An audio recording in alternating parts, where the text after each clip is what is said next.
Hello friends, हम बात कर रहे थे सिसोदिया वंश की। और सिसोदिया वंश में पिछले वीडियो में अपन ने बात की थी महाराणा सांगा के बारे में। सांगा की मृत्यु के पश्चात जो सांगा का बड़ा पुत्र था, कौन? राणा रतन सिंह। उनकी मृत्यु के पश्चात राणा रतन सिंह जो है वो मेवाड़ के शासक बने। राणा सांगा जो थे, राणा सांगा की एक और वाइफ थी जिसका नाम था कर्मावती। इतिहास में कहीं कहीं इन्हें कर्णावती भी कहा गया है। ये राणा सांगा की दूसरी वाइफ थी। इनसे इनकी दो संतानें थी, एक विक्रमादित्य और दूसरे उदय सिंह। कर्मावती ये चाहती थी कि उनका पुत्र विक्रमादित्य जो है वो मेवाड़ का शासक बने। विक्रमादित्य की आयु भी कम थी इस समय तक, लेकिन बड़े पुत्र होने के कारण राणा रतन सिंह जो है वो चित्तौड़ के शासक बने। राणा रतन सिंह के शासक बनने के पश्चात इनके जो अपने पुत्रों के प्रति लालसा थी उसे पूरी करने के लिए कर्मावती ने बाबर के साथ एक समझौता किया। इन्होंने बाबर के साथ क्या समझौता किया? इन्होंने बाबर के साथ यह समझौता किया कि अगर वो चित्तौड़ का शासक विक्रमादित्य को बना देंगे तो कर्मावती क्या करेगी? रणथंभौर का जो दुर्ग है, रणथंभौर दुर्ग जो है वो बाबर को सौंप देगी। इन दोनों के मध्य इस बात की संधि तो हो गई, लेकिन ये संधि कारगर नहीं हो पाई क्योंकि 1530 ईस्वी में बाबर की मृत्यु होगी। बाबर की मृत्यु होने के कारण यह संधि बीच में रुक गई और यहां के शासक कौन बने रहे? रतन सिंह बने रहे। अब क्या हुआ? कर्णावती ने रतन सिंह को मारने की योजना बनाई और इस योजना के अंतर्गत कर्मावती ने अपने भाई सूरजमल हाड़ा इनकी सहायता ली। इन दोनों ने योजना बनाई और ये योजना बनाने के बाद में इन्होंने क्या किया? राणा रतन सिंह को बूंदी बुलाया अहेरिया उत्सव के लिए।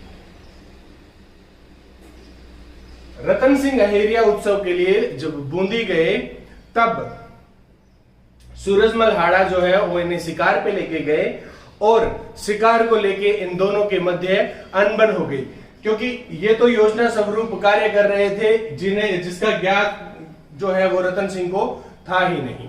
तो इस योजना के तहत इन दोनों के बीच में लड़ाई हो गई और उस लड़ाई के दौरान क्या हुआ? रतन सिंह और सूरजमल हाड़ा दोनों ही मारे गए। तो 1531 ईस्वी में रतन सिंह की क्या हो गई? मृत्यु हो गई। रतन सिंह की मृत्यु होने के पश्चात जैसा कर्णावती चाहती थी वैसे ही इनका पुत्र कौन? विक्रमादित्य यहां का शासक बना। तो रतन सिंह जो है, रतन सिंह ने 1528 से लेके 1531 ईस्वी तक शासन किया और 1531 ईस्वी में यहां के शासक कौन बन गए? राणा विक्रमादित्य यहां के शासक बने। राणा विक्रमादित्य का शासनकाल जो है वो 1531 से लेके 1536 ईस्वी तक रहा। विक्रमादित्य शासक बन गए, लेकिन प्रशासन की सारी व्यवस्था जो है वो किसके हाथ में थी? कर्णावती के हाथ में थी। प्रशासनिक व्यवस्था तो कर्णावती के हाथ में थी। विक्रमादित्य बहुत ही घमंडी किस्म के थे। इन्होंने क्या है? सामंतों के साथ दुर्व्यवहार करना आरंभ कर दिया। तो सामंत इनके दुर्व्यवहार के कारण क्या है? धीरे धीरे इनसे दूर होने लग गए थे। इसी दौरान क्या हुआ? गुजरात जो है, गुजरात का शासक बहादुर शाह। देखिए, जब से अपन सिसोदिया के बारे में बात कर रहे हैं, सिसोदिया जब से हम पढ़ते आ रहे हैं तब तक लगातार, चाहे वो राणा कुंभा हो, राणा सांगा हो, हर किसी के शासनकाल में गुजरात का आक्रमण क्या है? हमेशा से ही महत्वपूर्ण रहा है।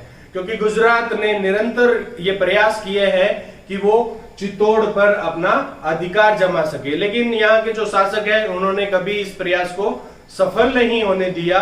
लेकिन गुजरात के द्वारा प्रयास निरंतर किए जा रहे थे।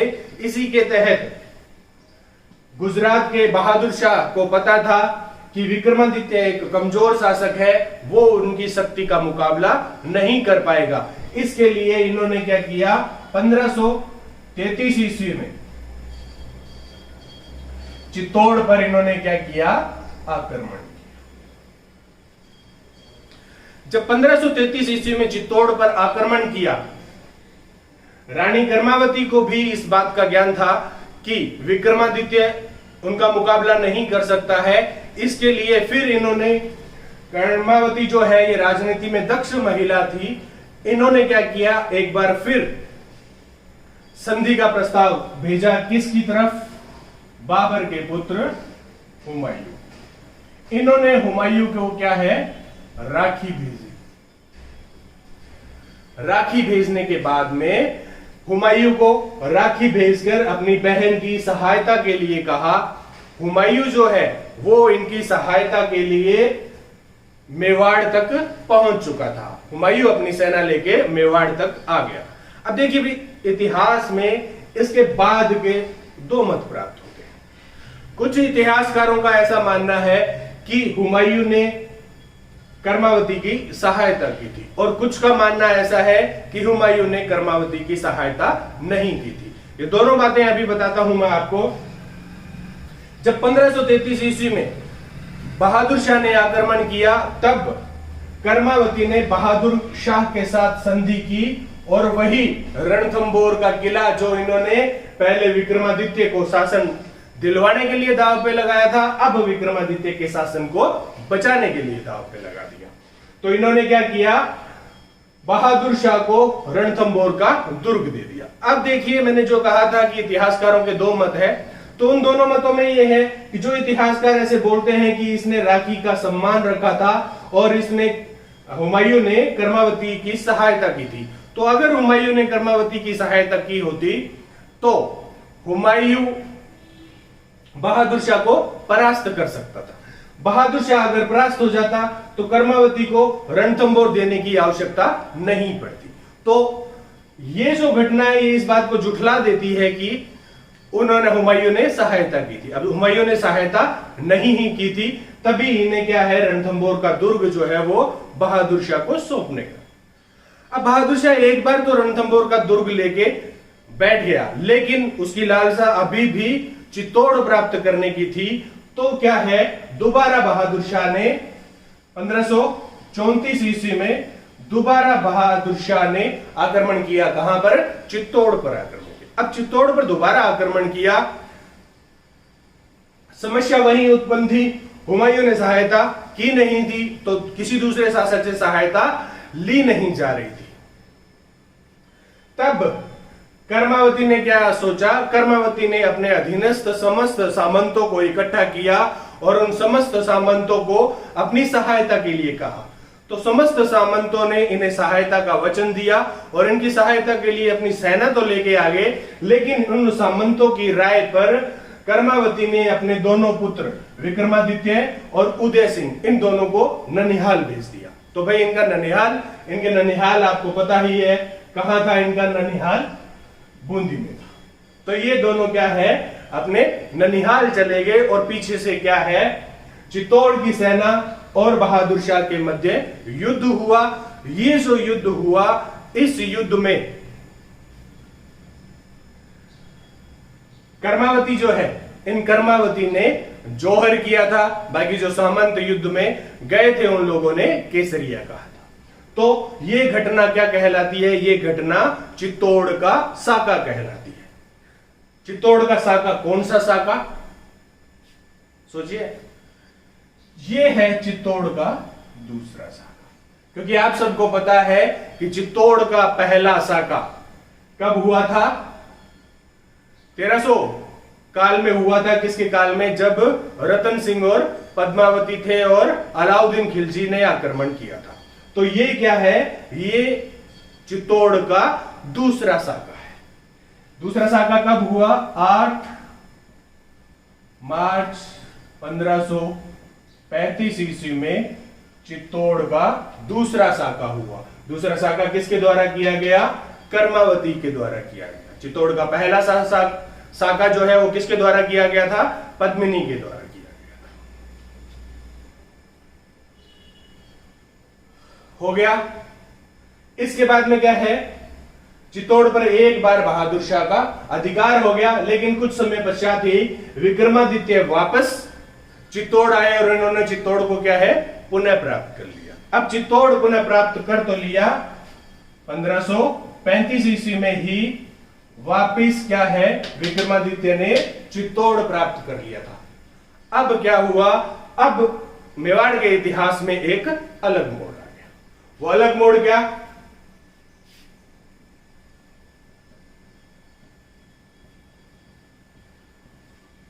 बनवीर। कौन था अभी ये बनवीर? ये बनवीर सागा वाले वीडियो जो था उसमें आपने पृथ्वी राज का जो नाम सुना था, उड़ना पृथ्वीराज। ये जो उड़ना पृथ्वीराज है, इन पृथ्वीराज का दासी पुत्र था। पृथ्वीराज की दासी के द्वारा उत्पन्न पुत्र था बनवीर। चित्तौड़ में सामंतों की नाराजगी, चित्तौड़ में हुए बहादुर शाह के आक्रमण और इन सब से क्या है? बनवीर की भी इच्छा हो गई कि वो कहां पर? वो चित्तौड़ पर अपना अधिकार कर ले। अब चित्तौड़ पे अधिकार करने के लिए क्या है? बनवीर चित्तौड़ आया और धीरे धीरे इसने क्या किया?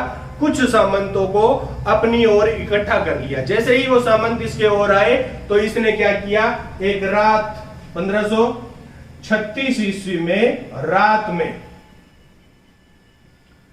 विक्रमादित्य की हत्या कर दी। अब विक्रमादित्य की हत्या कर दी और वो चित्तौड़ के गद्दी को प्राप्त तो कर चुका था, लेकिन बनवीर किसी भी प्रकार का ऐसा नहीं चाहता था कि ये गद्दी किसी भी प्रकार से वापस इससे छीनी जाए। तो इसके तहत इसने क्या किया? विक्रमादित्य के छोटे भाई उदय सिंह को मारने का प्रयत्न किया। अब जब उदय सिंह को मारने का प्रयत्न किया गया तो उदय सिंह को बचाने के लिए कौन? पन्ना राजस्थान के बच्चे बच्चे को पन्ना धाय की बलिदान के बारे में पता है और बचपन से ही ये चीज पढ़ते आ रहे हैं जिसमें पन्ना धाय के बलिदान को बताया जा रहा है। जब पन्ना धाय को इस बात की खबर मिली कि बनवीर ने विक्रमादित्य की हत्या कर दी है और अब वो क्या है? उदय सिंह की हत्या करने जा रहा है, तब पन्ना धाय ने अपने पुत्र चंदन, ये चंदन और उदय सिंह क्या है? हम उम्र ही थे और इनकी हाइट भी लगभग सेम थी। तो इसने क्या किया कि जिस पलंग पर उदय सिंह सोते थे उस पलंग से उदय सिंह को उठाया और उस पलंग पर अपने पुत्र चंदन को लेटा दिया और ऊपर चद्दर ढक दी।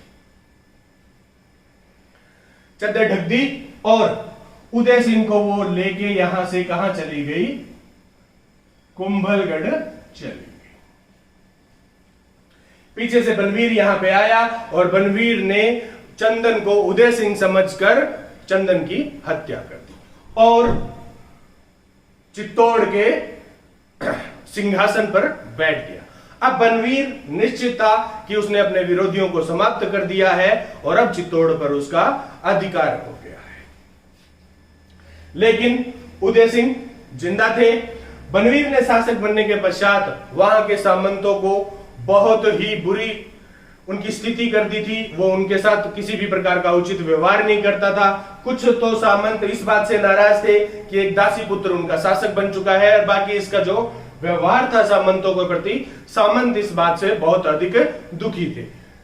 बनवीर ने जो है वो 1536 से लेके 1540 ईस्वी तक चित्तौड़ पर शासन किया। 1540 ईस्वी में लोगों को इस बात का पता लग गया कि उदय सिंह अभी जिंदा है और वो लोग क्या है? उदय सिंह के पास चले गए। चलिए अब बात करते हैं उदय सिंह के बारे में।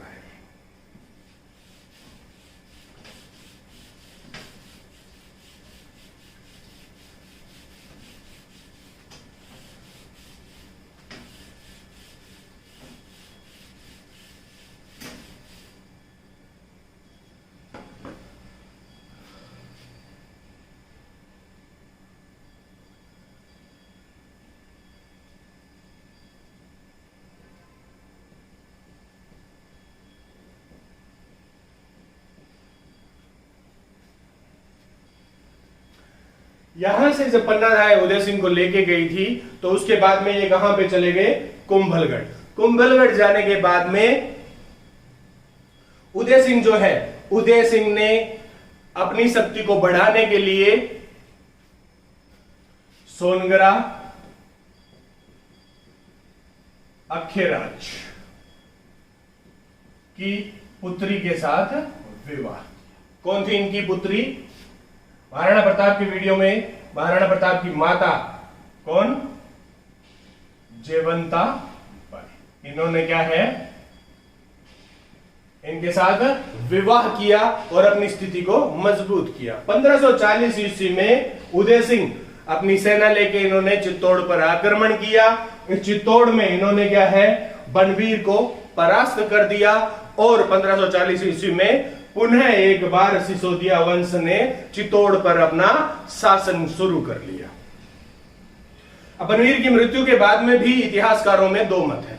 कुछ इतिहासकार ऐसे कहते हैं कि उदय सिंह ने बनवीर की हत्या कर दी थी, और कुछ इतिहासकार ऐसा मानते हैं कि जब बनवीर की सेना परास्त हो गई थी तो बनवीर क्या है, वहां से भाग के कहीं अज्ञातवास में चला गया था। उसके बारे में इतिहास में कहीं कोई साक्ष्य प्राप्त नहीं होता है, और न ही इतिहास में ये इस बात का साक्ष्य प्राप्त होता है कि उदय सिंह ने बनवीर की हत्या की ही थी। इसलिए इस पे अलग अलग मत है, लेकिन यहां का प्रशासन जो है वो किसको मिल गया था? उदय सिंह को मिल गया था। 1540 ईस्वी में उदय सिंह मेवाड़ के शासक बने।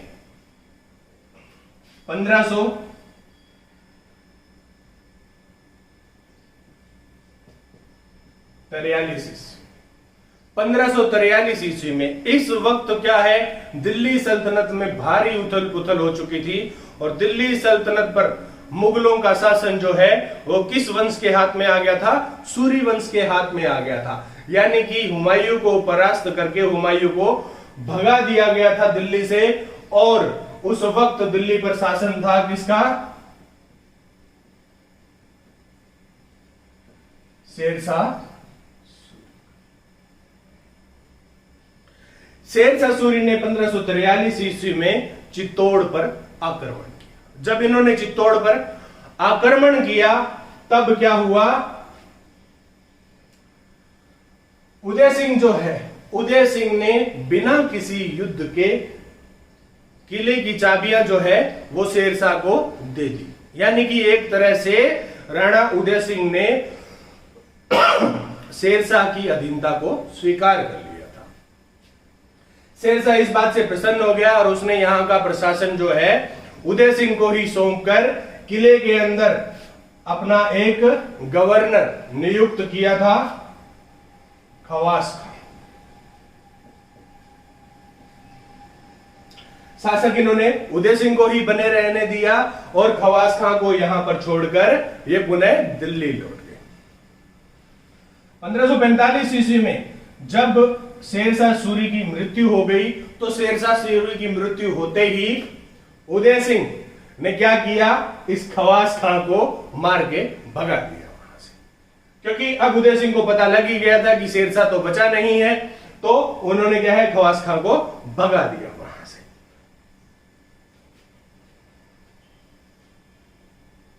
1557 ईस्वी में 1557 ईस्वी में राणा उदय सिंह जो है इन्होंने क्या है, अजमेर पर आक्रमण किया, और अजमेर के जो हाकिम था उस अजमेर के हाकिम को क्या है, इन्होंने परास्त कर दिया और अजमेर पर अपना अधिकार कर लिया। उस वक्त यहां का हाकिम जो है वो कौन था?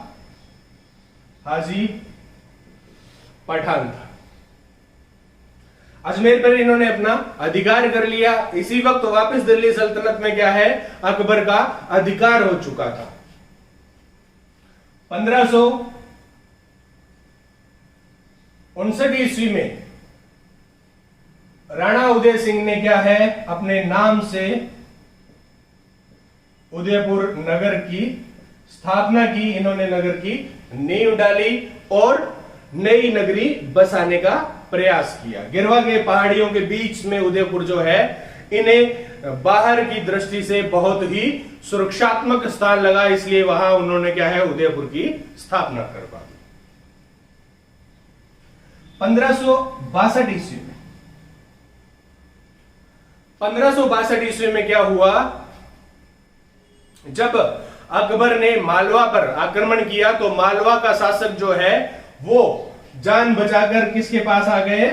राणा उदय सिंह के पास आ गए। और राणा उदय सिंह ने मालवा के शासक कौन था? बाज बहादुर। इन्होंने क्या है? बाज बहादुर को अपने यहां शरण दे दी। इसके साथ साथ ही क्या है? इन्होंने मेड़ता के जयमल को भी अपने यहां शरण दे दी। इन दोनों को शरण देने से क्या है? अकबर राणा उदय सिंह से नाराज हो गए। अब जब अकबर राणा उदय सिंह से नाराज हो गए, तब अकबर ने क्या किया? उदय सिंह को परास्त करने के लिए और मेवाड़ पर अपना अधिकार करने के लिए अपनी सेना लेकर वो कहां आ गए? चित्तौड़ दुर्ग पर आ गए।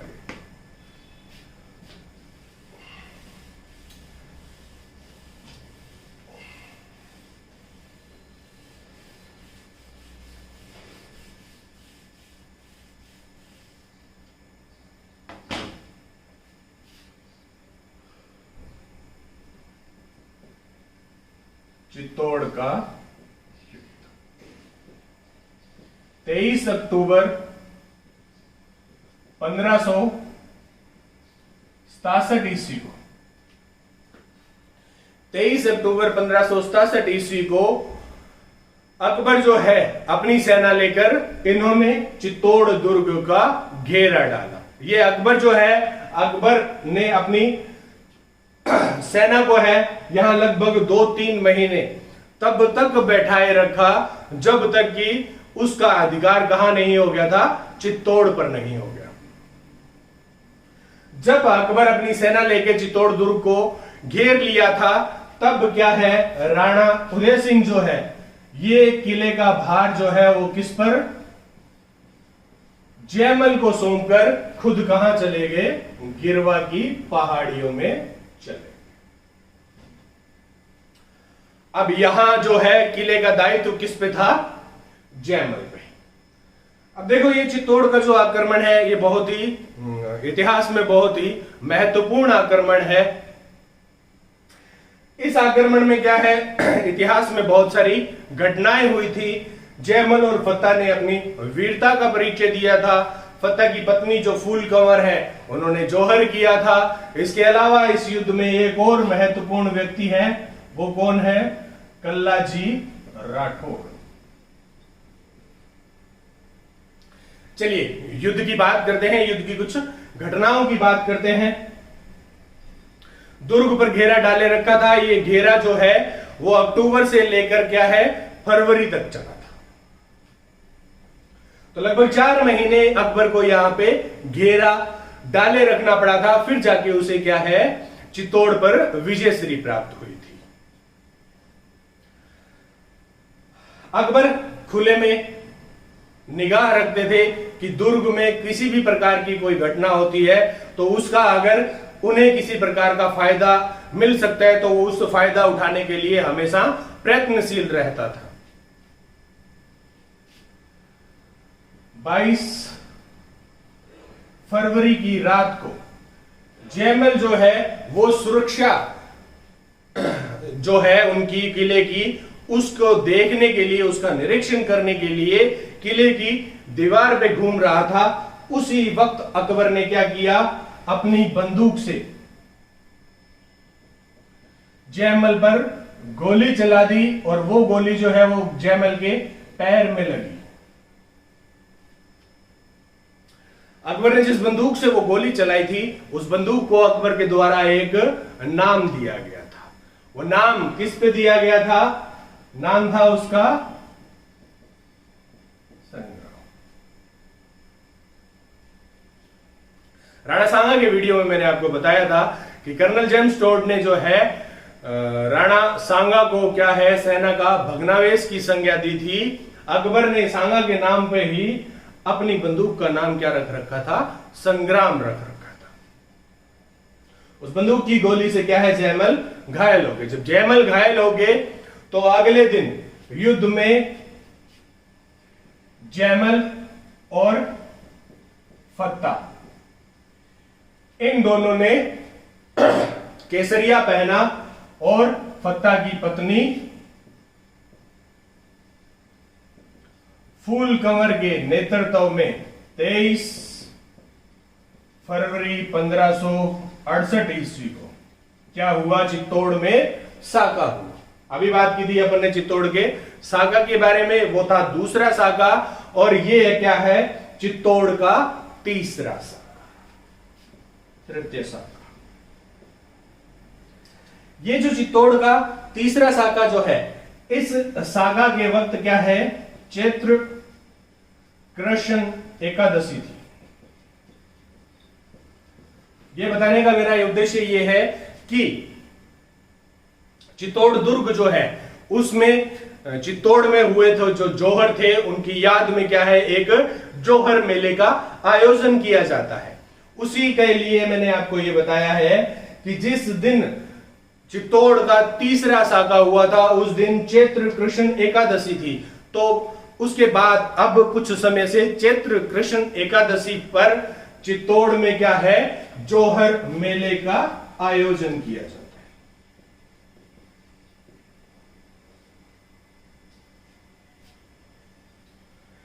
इस प्रकार क्या है? दुर्ग पर यहां साका हो गया, महिलाओं ने जौहर कर लिया, इन लोगों ने केसरिया कर लिया। तो इसके बाद में दुर्ग पर किसका अधिकार हो गया? अकबर का अधिकार हो गया। अकबर का अधिकार तो हो गया, लेकिन जब युद्ध हो रहा था 23 फरवरी के दिन, तब ये जो कल्लाजी राठौड़ है, अभी मैंने आपको बता ही दिया था कि जयमल के पैर में गोली लग चुकी थी। तो जयमल जो है वो कल्ला राठौड़ के कंधों पे बैठ के और इन्होंने युद्ध किया था। इस युद्ध में क्या है? जयमल और कल्लाजी राठौड़ इन दोनों की गर्दन कट गई थी। तो इनका जो धड़ है वो सर्वहीन था और उस धड़ के क्या है? 4 हाथ थे। राजस्थान के लोक देवी देवताओं में इस घटना के बाद में कल्लाजी राठौड़ जो है वो लोक देवता के रूप में पूजे जाते हैं और कल्लाजी राठौड़ को क्या है? 4 हाथों वाले देवता की संज्ञा दी गई।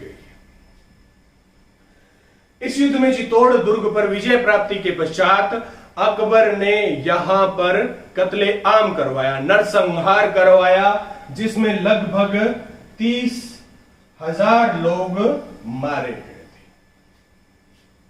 थे। इतिहास अकबर को महान बताता है, लेकिन अकबर की उसी महानता पर चित्तौड़ विजय को एक कलंक की संज्ञा दी गई है। 30,000 लोगों की हत्या करवा दी थी अकबर ने। इसके बाद में अकबर ने क्या किया? चित्तौड़ दुर्ग का नेतृत्व जो है वो किसको? आसफ खां को सौंपकर खुद वापस दिल्ली चला गया। चित्तौड़ पर यह घटना होने के बाद में क्या है? पहले बता दिया था कि युद्ध आरंभ होने से पहले ही राणा उदय सिंह गिरवा चले गए थे और जब उन्हें इस पराजय का और वहां हुए नरसंहार का पता लगा, उसके बाद में उदय सिंह क्या है? बीमार रहने लगे और 28 फरवरी 1572 ईस्वी को राणा उदय सिंह की क्या हो गई? मृत्यु। तो राणा उदय सिंह जो है इन्होंने उदयपुर नगर बसाया था। इसके अलावा इन्होंने उदय सागर झील का निर्माण भी जो है वो किसने करवाया था? राणा उदय सिंह करवाया था। राणा उदय सिंह के पश्चात चित्तौड़ के गद्दी पर चित्तौड़ का महान शासक, राजस्थान का सपूत, राजस्थान का वीर महाराणा प्रताप गद्दी पे बैठे थे। महाराणा प्रताप के बारे में जानने के लिए अलग से वीडियो है, उसके बारे में आप महाराणा प्रताप के बारे में जानकारी जो है वो आप उस वीडियो से प्राप्त कीजिए। इसके बाद में क्या है? महाराणा प्रताप के बाद में लगभग मेवाड़ की वीरता का इतिहास जो है वो लगभग खत्म हो गया था, क्योंकि उनके बाद में महाराणा प्रताप के पुत्रों ने जो है बाद में क्या है अपने अंतिम दिनों में क्या है मुगलों से संधि कर ली थी। तो मेवाड़ स्वतंत्र महाराणा प्रताप तक ही रहा था। वीडियो पसंद आया तो लाइक कीजिए, शेयर कीजिए और सब्सक्राइब कीजिए। Thank you.